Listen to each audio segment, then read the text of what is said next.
Hello dears, ഇന്ന് നമ്മൾ ചെയ്യാൻ പോണത് ഇടിയപ്പം വെച്ചിട്ട് ഒരു ഡിഷാണ്. അതായത് ഒരു ഇടിയപ്പം ലെഫ്റ്റ് ഓവർ റെസിപ്പിയാണ് നമ്മൾ ചെയ്യാൻ പോണത്. ഓക്കെ, ഞാനിത് എൻ്റേതായ രീതിയിൽ ഞാനിവിടെ എൻ്റെ മക്കൾക്ക് ചെയ്തു കൊടുക്കുന്ന രീതിയാണ് പറയണത്. മീൻസ് അത് അവരുടെ ഒരു ഇഷ്ടത്തിനനുസരിച്ചിട്ടാണ് നമ്മൾ ചെയ്യുക. ഇങ്ങനെ ഉണ്ടാക്കി കൊടുത്താലാണ് അവർ കഴിക്കുക കേട്ടോ. അപ്പോൾ ഞാൻ എൻ്റേതായ രീതിയിലാണ് പറയാം മെയിൻ. അപ്പോൾ ഞാനിവിടെ ഒരു 3 ഇടിയപ്പം എടുത്തിട്ടുണ്ട്. ഒരു സവാള, ഒരു ചെറിയ തക്കാളി, കുറച്ച് തേങ്ങ ചിരവിയത്, ഒരു 2 മുട്ട. ഇതാണ് മെയിൻ ഇൻഗ്രീഡിയൻറ്റ്. അപ്പോൾ നമുക്ക് കുക്കിങ്ങിലെടുത്ത് കിടക്കാം. ഒരു ചട്ടി എടുത്തിട്ട് ഞാനിവിടെ സൺഫ്ലവർ ഓയിലാണ് ചേർത്തിരിക്കുന്നത്. കുറച്ച് ഓയിൽ കേട്ടോ, വളരെയധികം ഓയിലൊന്നും ചേർക്കരുത്. കുറച്ച് ഓയിലെടുത്ത് ചൂടാക്കാം. ചൂടായി വരുമ്പോൾ നമുക്ക് ഈ സവാള ഇതിൽ ചേർക്കാം. പെട്ടെന്ന് തയ്യാറാക്കാൻ പറ്റുന്നതാണ്. സവാള ഒന്ന് ജസ്റ്റ്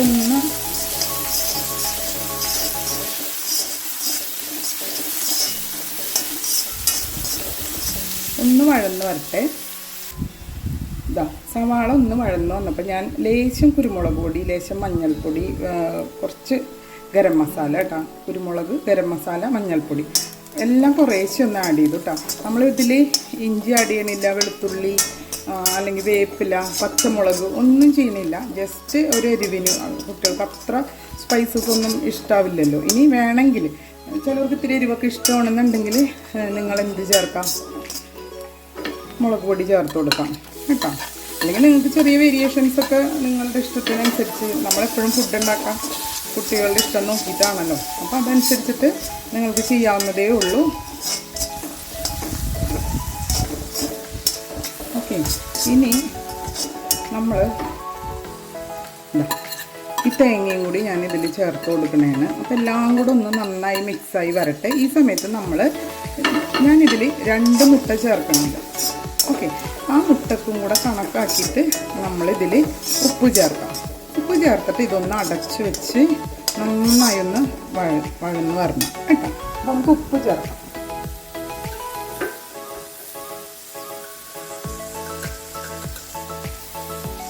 ഉപ്പ് ഇങ്ങനെ ഓവർ കൂടാണ്ട് നോക്കണം. മീൻസ് നമ്മളിതിങ്ങനെ കഴിക്കുമ്പോൾ ഉപ്പ് മുന്നിൽ നിന്നാൽ വേറെ ഒന്നും കൂട്ടിയല്ലല്ലോ നമ്മൾ കഴിക്കാം. ഓക്കെ, പിന്നെ ഇത് അടച്ച് വെച്ചിട്ട് ഒന്ന് തക്കാളിയൊക്കെ ഒന്ന് വെന്തോടയട്ടെ.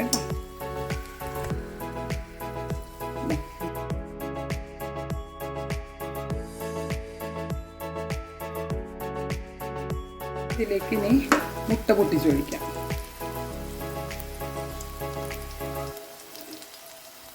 രണ്ട് മുട്ടയാണ് ഞാൻ എടുത്തിരിക്കുന്നത്. നിങ്ങൾക്ക് ഇതിൽ വേണമെങ്കിൽ ഫ്രഷ് പീസൊക്കെ ചേർക്കാം. പക്ഷെ ഞാനത് വേറെ റെസിപ്പികളിലൊക്കെ ഇവിടെ പിള്ളേർക്ക് അങ്ങനെയൊക്കെ ഉണ്ടാക്കി കൊടുക്കുന്നതുകൊണ്ട് എല്ലാം ഒന്ന് വ്യത്യസ്തമായിരിക്കട്ടെ എന്ന് കരുതിയിട്ടാണ് ഇതൊക്കെ ചേർക്കാത്തത് കേട്ടോ. നിങ്ങൾക്ക് വെജിറ്റബിൾസൊക്കെ ചേർക്കാം ഇതിൽ. അങ്ങനെ ഓരോന്നും ചെയ്യുമ്പോഴും ഓരോ രീതിയിൽ ചെയ്ത് കൊടുത്തില്ലെങ്കിൽ നിങ്ങൾക്ക് തന്നെ അറിയാം, സ്വാഭാവികമായിട്ട് കുട്ടികൾക്കത് കഴിക്കാൻ ഇഷ്ടമുണ്ടാവില്ല.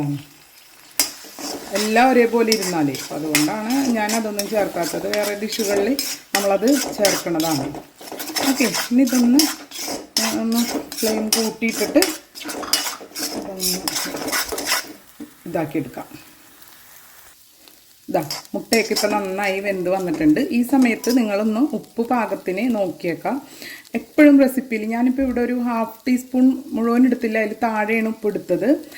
അപ്പം ഞാൻ 1/2 ടീസ്പൂൺ എന്ന് പറഞ്ഞു. അപ്പോൾ ആദ്യമേ തന്നെ 1/2 ടീസ്പൂൺ എടുക്കണ്ട, ലേശം കുറവ് എടുക്കാം. മീൻസ് പല കമ്പനികളുടെയും ഉപ്പുകൾ വ്യത്യാസം ഉണ്ടാവും. അപ്പോൾ നിങ്ങൾ ഉപയോഗിക്കുന്നത് അല്ലെങ്കിൽ എൻ്റെ ഉപ്പായിരിക്കില്ല നിങ്ങളുടെ ടേസ്റ്റിന് നിങ്ങൾ ചേർക്കും. അപ്പോൾ എപ്പോഴും അളവിൽ ഇത്തിരി കുറവ് ചേർക്കാം. അപ്പോൾ ഈ സമയത്ത് നമ്മൾ ടേസ്റ്റ് ചെയ്ത് നോക്കാം. ഈ സമയത്ത് നിങ്ങൾക്ക് വേണമെങ്കിൽ ബാക്കിയും കൂടെ ഇടാം കേട്ടോ. അപ്പോൾ ഇത് നന്നായി കുക്കായി വന്നിട്ടുണ്ട്. ഈ സമയത്ത് ഞാൻ ഞാനിങ്ങനെ ചെറുതായിട്ടൊന്ന് ഇങ്ങനെ വിടർത്തി എടുത്തു കേട്ടോ. ഇടിയപ്പം അങ്ങനെ തന്നെയല്ല, നമ്മളതൊന്ന് ഷ്രെഡ് ചെയ്തെടുക്കാം.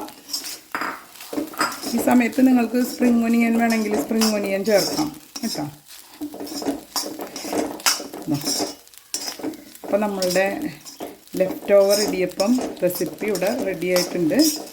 വേണമെങ്കിൽ ലേശം നമ്മൾ കഴിക്കണതിന് മുന്നേ ലേശം കുരുമുളക് പൊടിയൊക്കെ ഒന്ന് വിതറി കൊടുക്കാം കേട്ടോ. ചൂടോടെ തന്നെ കഴിക്കാൻ ശ്രമിക്കുക. അപ്പോഴാണ് ടേസ്റ്റ്. ഇത് ചൂടോടെ അങ്ങ് കഴിക്കുമ്പോഴേ രുചി വരാം. അപ്പോഴും കുട്ടികൾ പറഞ്ഞ നേരത്തോ അല്ലെങ്കിൽ നിങ്ങളിത് കഴിക്കാൻ ഉദ്ദേശിക്കുന്ന സമയത്ത് ഉണ്ടാക്കാൻ ശ്രമിക്കാം. ഓക്കെ, ഞാനിതൊരു ബൗളിലേക്ക് മാറ്റിയിട്ടുണ്ട്. ഇനി നമ്മൾ കഴിക്കുക. സോസ് കൂട്ടി കഴിക്കണവരുണ്ട്, അല്ലെങ്കിൽ ഇത്തിരി സ്പ്രിംഗ് ഒനിയൻ വിതറിയിട്ട് നമുക്ക് ചൂടോടെ തന്നെ കഴിക്കാം. ഒന്നിൻ്റെ ആവശ്യമില്ല. നിങ്ങൾക്ക് ട്രൈ ചെയ്ത് നോക്കാം എല്ലാവരും. Okay, by.